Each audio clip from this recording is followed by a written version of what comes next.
From a top secret, highly secure location, and now on video. This is the return of the Spurs Insider podcast. Everybody's together. It is season whatever. I don't know how long we've been doing this, but we are returning for the 2022-2023 San Antonio Spurs season. Training camp is underway. I am Mike Finger, joined at this table in this secure location by Tom Orsborn, Jeffrey McDonald, Nicholas Talbot. How has everybody been doing? Is this weird? We're no longer in undisclosed secure locations anymore. Well, no one knows what this is. This is one. But scattered, and this location's not all that secure. We found out. Okay. The Spurs started training camp on Monday. We are recording this on a Wednesday. What have we learned through the first 2 days of San Antonio Spurs training camp 2022? Go for it, Tom. What have we learned? Oh, Mr. Sohan is a nice haircut. Delight to deal with. He's a delight. With his tri-colored Fiesta hair. Dennis Rodman persona. Without the craziness. The head coach is basically Shecky Green now. Yeah. That's going a ways back. Yeah, that was an old Monroe line. Yeah. Shecky Green. Yeah. Vaudeville circuit, as I read today. Yeah. I guess the headline from the Greg Popovich intro was that nobody here should go to Las Vegas and bet on this team to win. Breaking news. Correct. Is this any different than last year in that regard? I mean, last year your Spurs, your local Cagers, ended up competing well enough to make a play-in tournament. This year it's going to be significantly different. Correct? I would not have bet on the Spurs to win the championship last year either, but I think it's a different stage of the development process than it was this time last year. I think in terms of wins and losses, I think they've definitely taken a step back from where they were last year. I don't think that's breaking news either. I mean, they traded DeJounte Murray and they're going really, really heavy on the youth. So I think I wouldn't go to Vegas and bet on this team to make the play-in tournament either at this point. And I think that's okay, but I think we should all be realistic about where this team is. I think Pop said when asked about last year, he said it was going to be all about development. This year is going to be development plus or an extra stage of development. And I guess we could start there if we're just talking big picture. We haven't done this podcast in several months. What are the expectations of this team? Is it just tank for the top spot in the draft, or is there going to be maybe a possibility that they don't finish in the bottom four, or bottom three, whatever it takes to get that top pick? Man, I think they're going to play as hard as they can, and it's still going to work out, and they'll finish in the bottom three because I just think that's what they are right now. It's a competitive race to the bottom. That's for sure. They could screw up and get fourth. Season's a failure if they don't finish in the bottom three.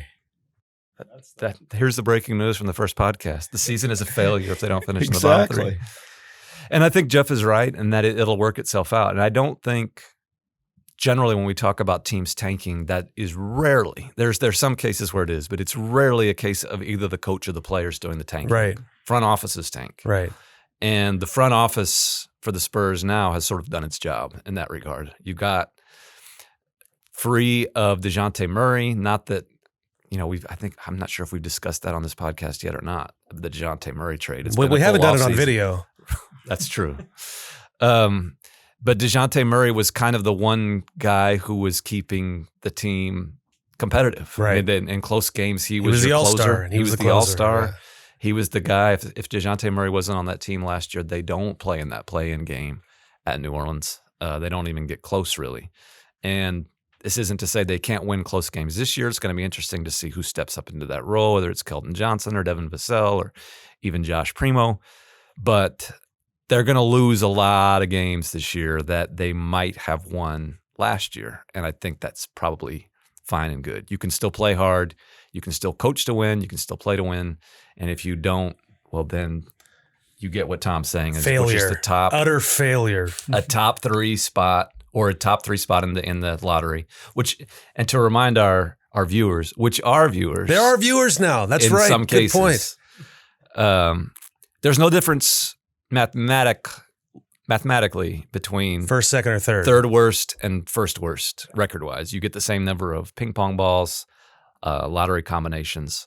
So if you're in those bottom three, there are a couple of really prized prospects that could be your prize next year in the draft. And I think in terms of, people can see this now, tanking. But we're still our old school devotees of this podcast are still listening in the car. They need to get with the 21st century and get on the YouTube and whatnot. Well, not in the car. Oh, well, that might not be safe. I mean, you got it right there on your phone. Still, we're not advocating for that. Okay. What I was saying. He was making air quotes. When you get to the end of the season and you're in that area. Why he was using air quotes for end of the season. That's no, it was tanking. Oh. When we were talking about tanking. Oh, okay. And you get towards the end of the season, that's where you might see a game or two kind of Keldon Johnson's sick today or whatever. Right. If you need a game here or there. Again, that's also a front office kind of decision there who would do that. And even at the end of last year, remember there was a situation where the Spurs were almost certainly going to make the play-in, but there was a chance of if they won an extra game or two, could have had a worse pick than like the Knicks or for somebody else in the Eastern Conference. And you saw Pop kind of not play his top guys down the stretch in games. That was like a rare case of the coach being in on the tanking. You might see that. Like they're not going to finish fourth on purpose. And by the way, like those losses that they took the last week before the play-in game became significant enough where like it might have been the difference between Jeremy Sohan or somebody else. Yeah, and maybe some people who aren't Jeremy Sohan fans might think, well, it would have been okay to pick one lower. But those one or two games did make the difference in the pick between 8, 9, 10, whatever that might be. They shut down McDermott when he could have played, under normal circumstances. Well, this is ancient history, but there was a game that last week where like Josh Richardson stayed on the bench the whole fourth quarter, right? Yeah. You remember what I'm talking Barely. about? And like they just played like Trey Jones the entire fourth quarter.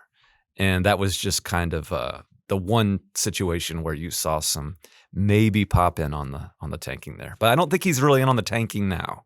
I think he's excited again.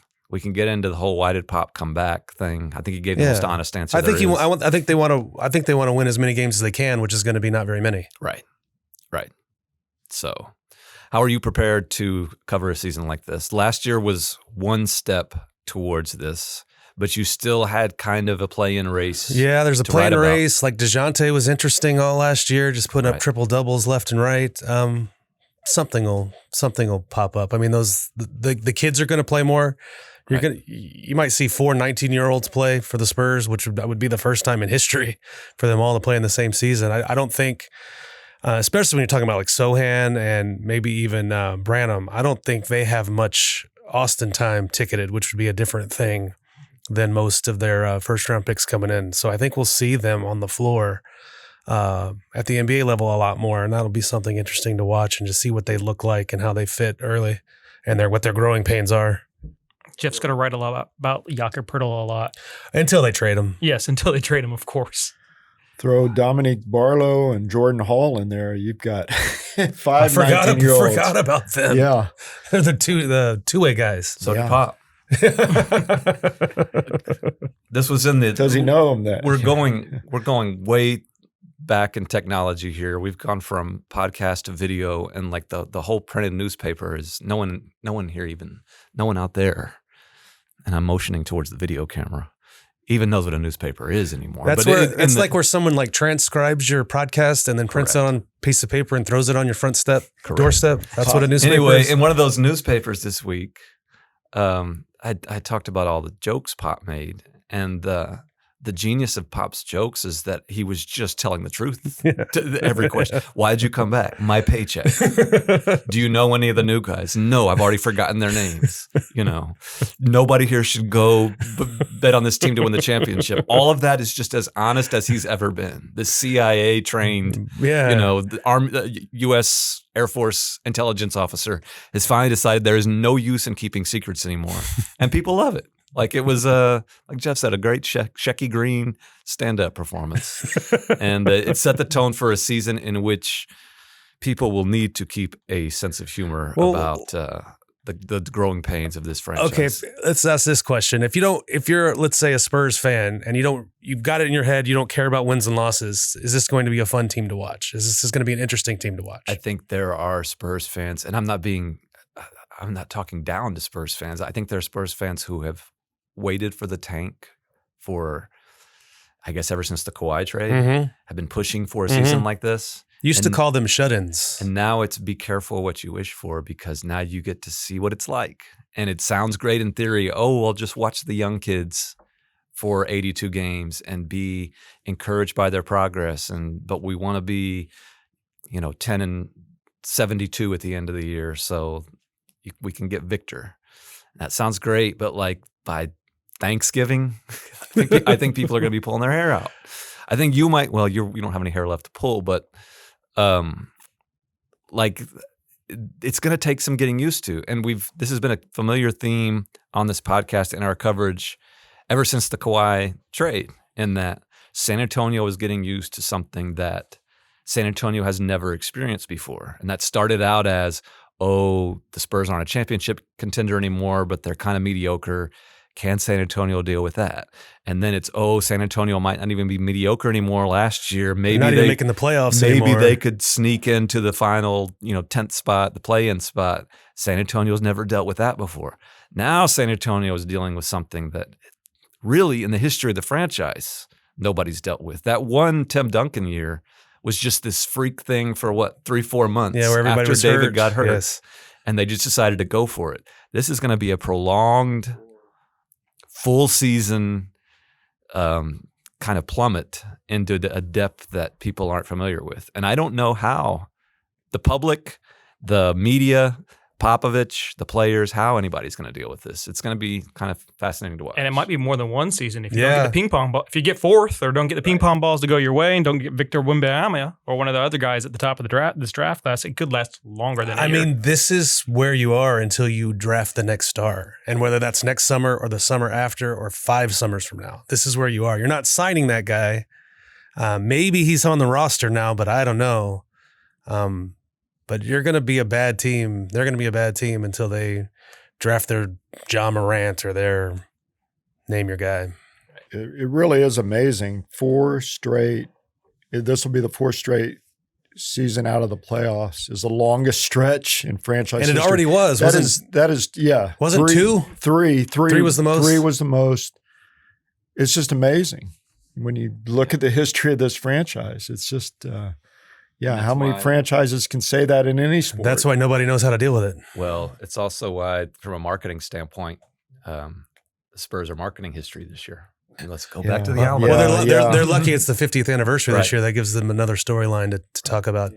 Go pack the Alamo Dome, honor all the moments from the past. Go to Austin, go to Mexico City. Induct some guys in Springfield. When there was a time when that pre-pop era hardly was ever discussed. Right. Yeah. Well, they finished, I think, 27th in attendance last year. So this year, probably going to be even below that. It's going to be a different experience at the Spurs games this year. 65,000 will help.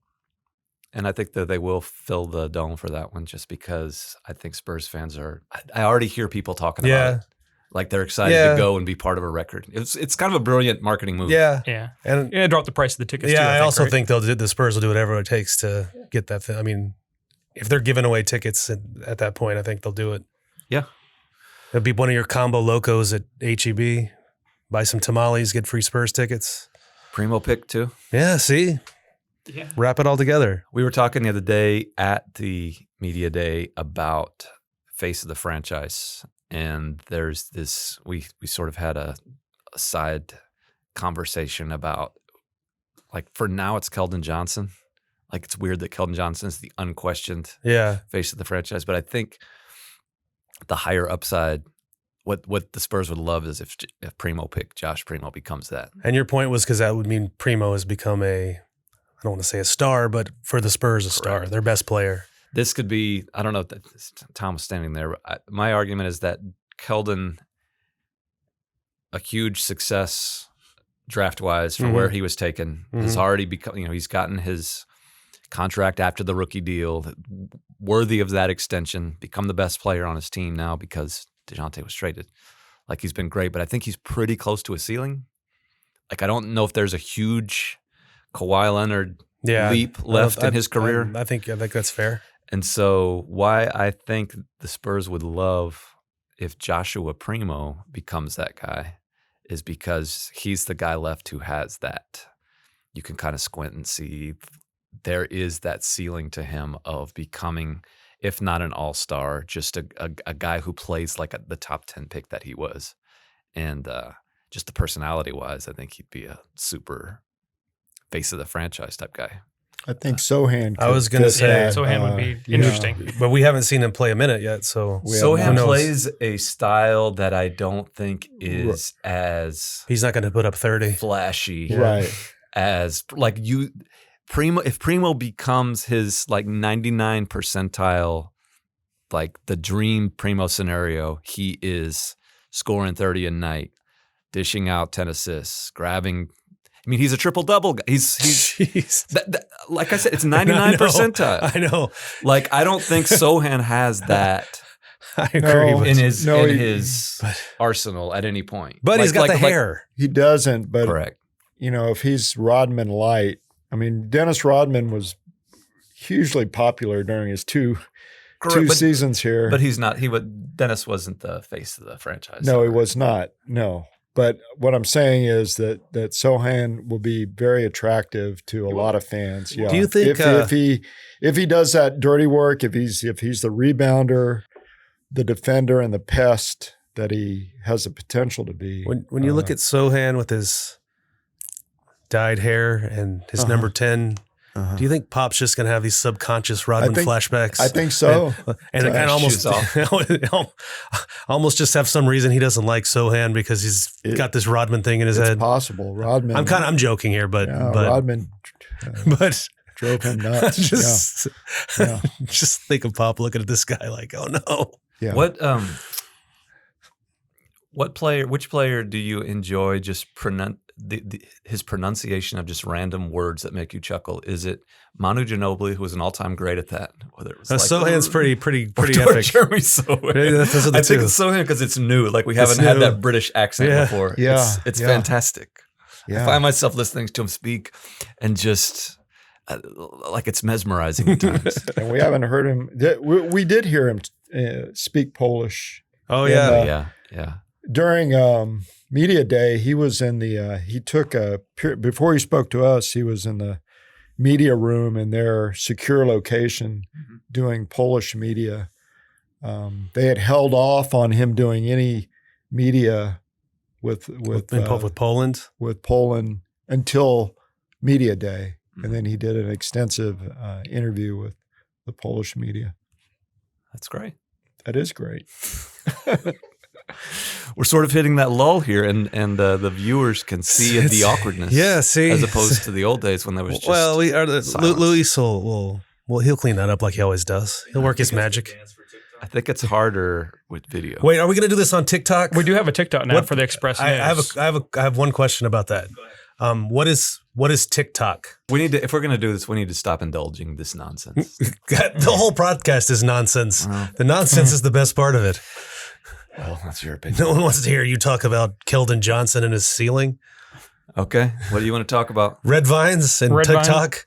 Red vines and TikTok. What are the last... are there any roster decisions during preseason camp? Kind of no, right? They have 20 people. There's going to end with 17, including the two-way guys. They got 2 guys that are just not going to make the team. They're not under contract, and probably waiving KBD. I guess the biggest storyline is who starts at point guard. Yeah, there we go. We can talk about that. A point guard. We could talk about that. It's going to be Primo. Eventually, maybe, and that might be who you. That might be who you call who you call the point guard. But I don't think we have a traditional point guard on this roster. I also wouldn't be shocked if they started the season making Trey Jones do it, just because everything else is going to be chaos. And then as the season goes along, they kind of he's a traditional point guard. As the season goes along, they maybe transition away from that. But you need 2 point guards, and I'm all about. Like I understand the whole. Basketball's positionless now. It's true. Like there's no longer a quote unquote small forward or a power forward or whatever. But there's always a point guard. There's always a guy who's bringing up the ball and starting your offense. And generally, I think that's I think they want Primo to be that guy. Sure, eventually, or maybe at the beginning. Who knows? Uh-huh. I don't know. Vassell will probably do some of it. Keldon will do some of it. They notably did not bring in any point guards. They traded their starter and did not bring in any. So that's why we are where we are. They have one guy on the roster that you would probably write a PG next to his name, which is Trey Jones, which doesn't mean he's going to start. And I would be shocked if he started all year. But I could see them starting the season that way, just because everything else is going to be so chaotic and fluid. And as the season goes along, kind of get rid of that. The other, or the one in ink starter that Pop named was Jakob Poeltl, who he also compared to Tim Duncan, which was great. There were a couple of just wow moments during that day. And Pop wasn't saying he was Tim Duncan, but it was like, what did he say? Jakob does the same things that Timmy did for us back in the day. Yes, which is why when Timmy was there, they were winning titles, and now they're competing for the last pick in the draft. He's a poor man's Tim Duncan. And he's a great player, and he's going to have a lot of value to another team, to a winning team. He's a great role player. Yeah, he's a great role player. But there were moments like that where I think that, there was a handful of just sentence fragments that caught your attention. It was Pop saying Jakob does the same things that Timmy does. There was Pop saying, I want to set this up for the next guy, which was that was good. Kind of an eye-opening thing. Yeah, you never hear him talk about the possibility that the Spurs will exist after he's gone. Almost saying, I'll never see the promised land. I'll never see the playoffs again, but I'll have it ready for. He's like Moses getting to the He's not going to see the promised land. Yeah. So we can get into that. I guess Pop's always good fodder for discussion. First of all, were any of you surprised that he came back this year? Start with that. I've been weirdly surprised like 10 years in a row, to the point that I'm not surprised anymore. Like, it seemed like there were several natural jumping off places that exit ramps that he didn't take. And so here we are. And I don't know what stops him from not coming back in perpetuity now. He loves it. And then, as he said, the paycheck. He loves the paycheck. And who wouldn't? But there are going to be times this season, after that second glass of wine, as he says, he's going to wonder what the heck he's doing here. It's good to have Brett Brown there riding shotgun. I think that's the from point. A sanity standpoint. I think Brett basically brought in to be his friend. He needed somebody. But I also think Brett Brown's going to have a big role coaching this team too. Yeah. I think, and he's been through a kind of season the point like this before. I think, Tom, did you bring that up the other day, or someone did at the media day? Everyone did. Yeah. Brett has been through the process, but the natural jumping off point that I think a lot of people figured was the Olympics. Yeah, and then when that didn't happen, I think I was more surprised that Pop came back a year ago than this year. Like this year, I thought it was pretty through the end of last season. He's never going to quit, and he might never quit. Like if he didn't quit before this season, why would he quit before next season? It's just getting to a point where. I don't know. I sort of expect him to be around forever, and that's why what he said the other day about the next guy, it was just kind of like, whoa. So I guess what I'm doing is I'm preparing Pop for the next guy that covers him. Correct. More power who comes after me. That might have been what he was talking about. The next guy, meaning the next beat guy, who I'm going to have to deal with on a daily basis. Who might still be in high school now. Who knows? Yeah. So the roster decision is just there's two players have non-guaranteed deals in there. Trey Jones, who's the only point guard on the roster, and KBD. Yeah. And so KBD's probably going to get waived. Yeah, I can't imagine any other scenario there. Is there anybody on this roster, I guess, who are you most interested in watching over the first month of the season? Draft picks, probably. Yeah, draft picks, probably. But I don't know. I mean, I'd like to see all the. You'd like to see what does Primo look like now? What does Vassell look like now? But I guess if I had to pick one, I would say Sohan, just because we didn't even see him in Summer League. He was out for Summer League with that bout of COVID. So I really have not seen him play basketball since he was at Baylor, and everyone in this room knows I didn't see him play at Baylor. So, Well, the funny thing is, like, people who actually watch college basketball and watch Baylor don't have like vivid memories of him because he wasn't a star there. He was a sixth man, right? He was a sixth man basically, and he would be kind of a pest. And there were games where he made his presence felt, and you know what the scouts loved about him is that he could affect the game without touching the ball, that type of thing. But it's not like he's one of these college guys who is just lighting it up, scoring 30 points a night, and then you wonder how that's going to translate to the NBA. In a way, it's like he might have more of an impact right, it's the opposite. in the NBA than he had in college, because in college he was this freshman who didn't totally I guess he wasn't looked upon by his teammates as the go-to guy or anything like that. So that's kind of a weird dynamic, in that your top 10 pick who comes to an NBA franchise that's won 5 titles has more of an opportunity to show his stuff with that franchise than he did at Baylor.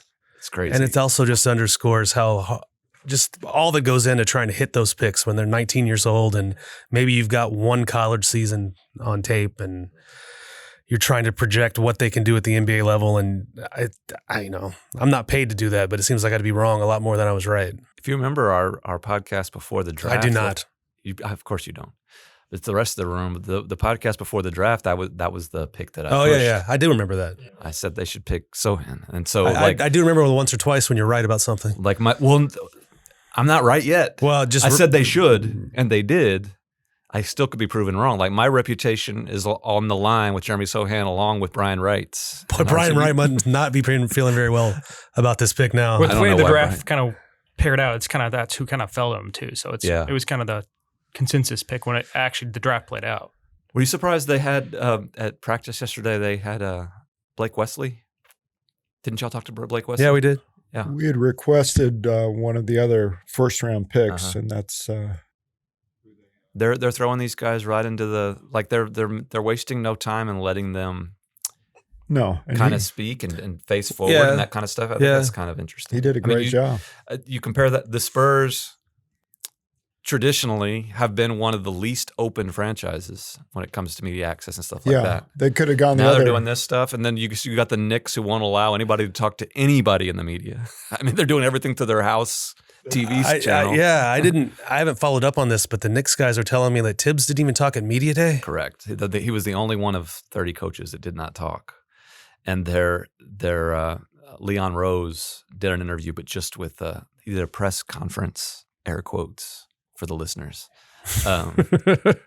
But it was just with the MSG basically, or just with the in-house deal. Well, So- I think the Spurs kind of wisely are trying to sell what they have, trying to sell whatever positive spin or storylines they can have, which is what a PR department should be doing. So people want to know about the rookies. Give us the rookies. Let us find out about them. Let us talk to them. They're going to do that all season with those 3.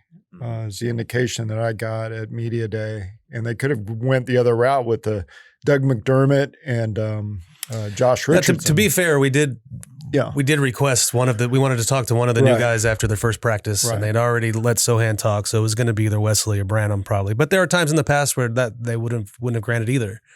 Branham at Summer League, kind of a lasting memory of Summer League was his final game, their last game.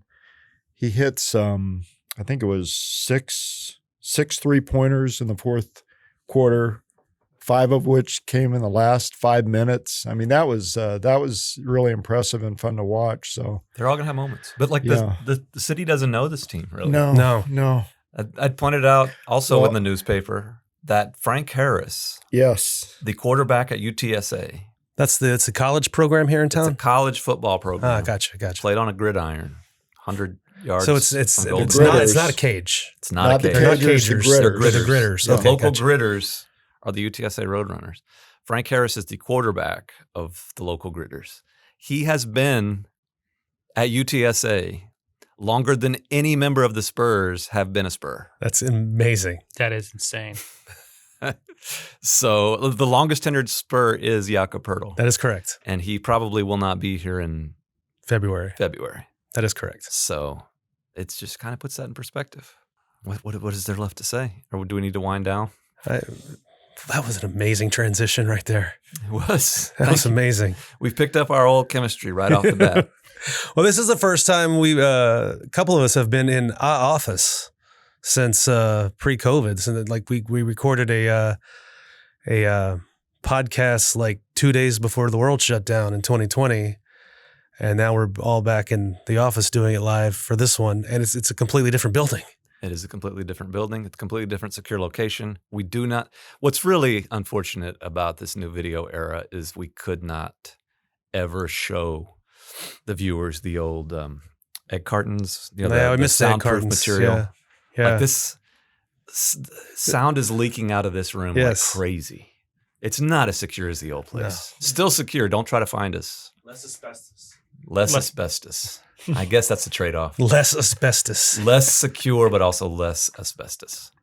So that's the bright side. Like Luis, our producer, who's back in the background there, has given us the segue. Yes, our current state of affairs might be less secure than it used to be, but there's less asbestos. And just think about that your next week until the next podcast. Just take care of each other. Keep it real. Jesus.